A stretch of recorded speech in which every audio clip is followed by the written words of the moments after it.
That was me. That was all me. But that was the most stressful scene because Taika sent me the video of a real waiter, like a master waiter doing that. He was like, "Let's do this tomorrow. It'll be super fun." And I was like, "I can't learn this in a day."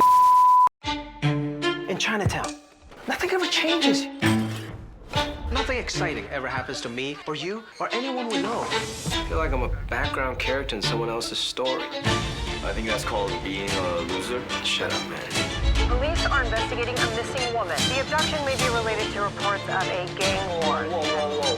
Who is that? She looks Thai. Dude, she's clearly Korean. Know your Asians.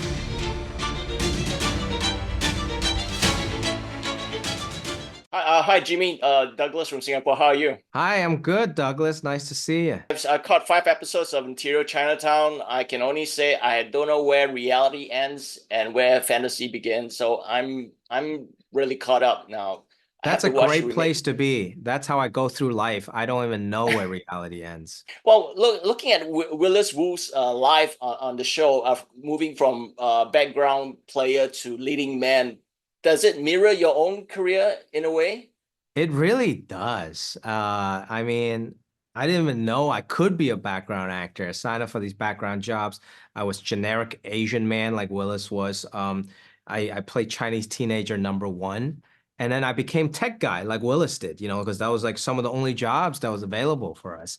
So it's really a similar journey. And since you brought up, because each episode is named after these job description, character descriptions. Looking at your own filmography, which character do you think you played the most? Is it IT guy? Well, yeah, I was that for like 6 years on Silicon Valley. So that was like maybe what even a lot of people know me as when I first started. But I think it's the gamut of little things, the bit parts, the supporting parts, and whatnot. But I'm just glad that I got to play Willis now, where I've had all those previous experiences, so I can kind of use that, for Willis.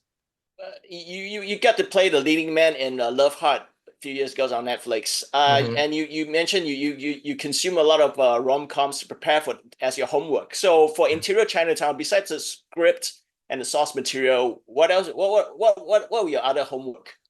Law and Order. I consumed a lot of Law and Order SVU, because that's kind of what the show is spoofing on. And Willis is such a fan of the show, so I had to be a fan of the show as well. And I was. It's a great show. It's very easy to be a fan of that show. So I binged a lot of episodes of Law and Order SVU.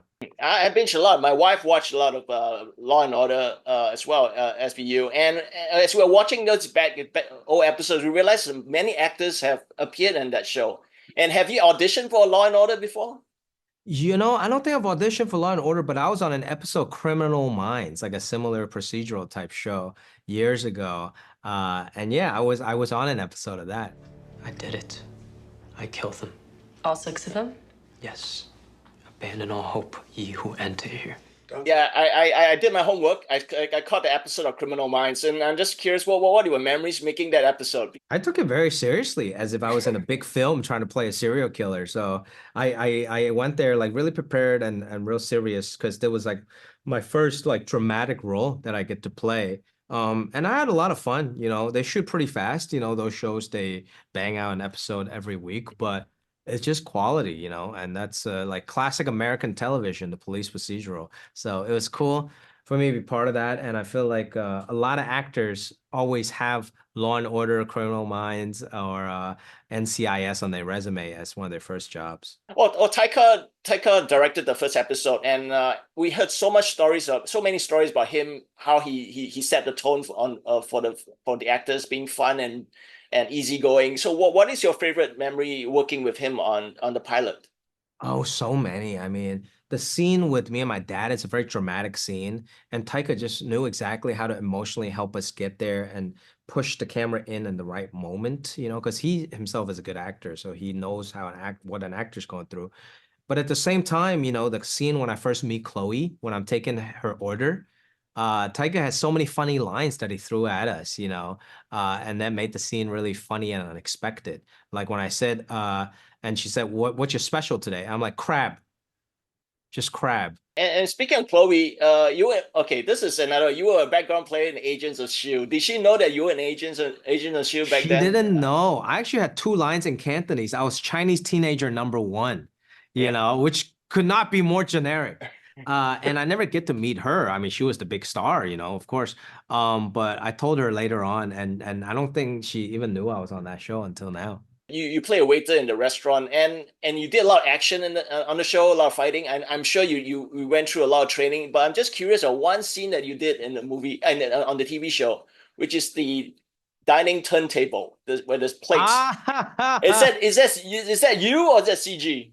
That was me. That was all me. But that was the most stressful scene because Taika sent me the video of a real waiter, like a master waiter doing that. He was like, let's do this tomorrow. It'll be super fun. And I was like, I can't learn this in a day. Like these people has done it for like 15 years. So I tried. I'll try in between takes and whatever, but it still took us many tries to even get it halfway decent. But it turned out pretty cool, I thought. Greatness, what we're made of. Greatness, what we're made of. Who are you? You have to go, Willis. Greatness, what we're made of. Why am I like this?